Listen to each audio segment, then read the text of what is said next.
All right, also this Wednesday afternoon, we are in the fourth week of the UAW strike, and reports out from Anderson Economic Group is now putting a price tag on everything here, saying the strike has cost $7.7 billion in economic losses, which includes $3.4 billion at the Detroit 3. And there are some concerns at General Motors today. GM is postponing its annual investor day next month in order to focus on a new labor agreement with the UAW. Now, that was supposed to happen on November 16th. And as we take a live look at stocks right now, the value of GM stock, when we looked at it last week, dropped about 4%. And there we see at the board today, it's about $29 there. Now, the delay in an investor day could be sending the signal that the UAW is no closer with a deal right now. So I want to bring in Rod oh my God, it is a day. Rod Maloney. I think I'm going to step out. I'm going to let you do the rest of the show. You step on in, Rod. I have to spend a minute checking out your paperwork. Yeah, exactly. But come on in, and I really want to get everybody up to speed. First of all, let's talk about GM and some of these changes and the larger signaling that Wall Street is watching this and concerned about valuation and where this could put the company. Well, it was last week that General Motors actually emailed all of the analysts and told them that we're going to postpone it because of the strike situation. And so when you talk to the analysts, they will tell you that it's probably a good thing they did that, because it's going to be difficult to nail down a valuation. $200 million lost in just the third quarter as sort of the build-up to the strike.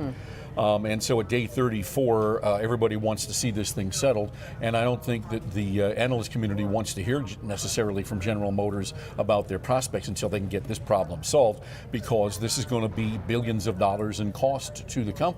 And so their outlook in terms of profitability becomes into question. So they have now postponed this until next spring as a way to get back and talk to the analysts. And it wouldn't surprise me to see some of the others do this too, but we'll have to wait and see. Yeah, interesting. Also, we're going to be looking for the third quarter, profits as well. That'll come next week on the 24th for GM. Let's talk about some of the other changes that we've seen this week. And Stellantis, it feels like we haven't totally focused on them as of late, but they've decided that they're going to be pulling out of CES, which is the huge technology convention out in Vegas, which pretty much kind of took the thunder away from our the auto show here in January, many ways replaced it, and saying, hey, because we're in the middle of this right now.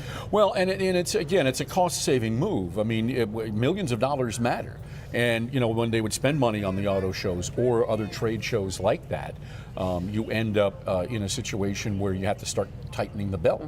This is not, they haven't been hit that hard. They don't have any major manufacturing issues right now that are causing them necessarily large problems. But mostly their parts depots.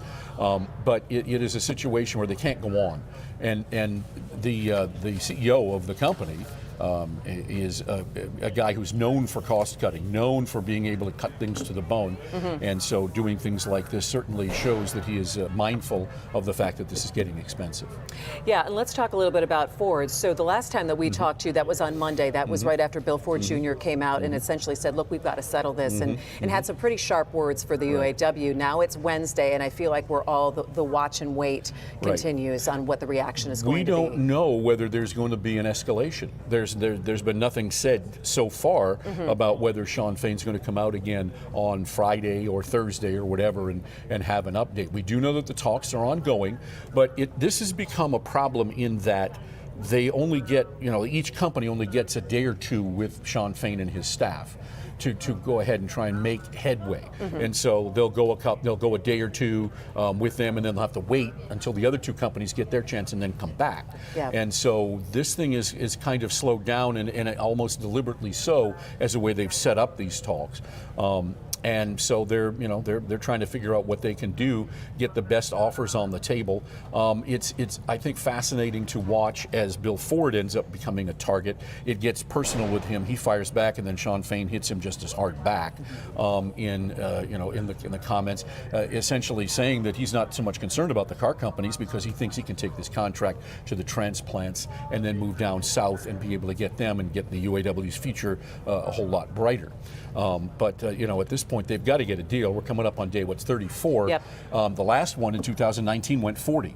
My suspicion is you might see this go 41 or 2 or even more than that based on what we're seeing now. Okay, Rob, we know you're going to stay on top of it. And as again, you've got over 20,000 people who are now on the line and on strike pay. This is really moving. All right, thanks so much. It's good to see you.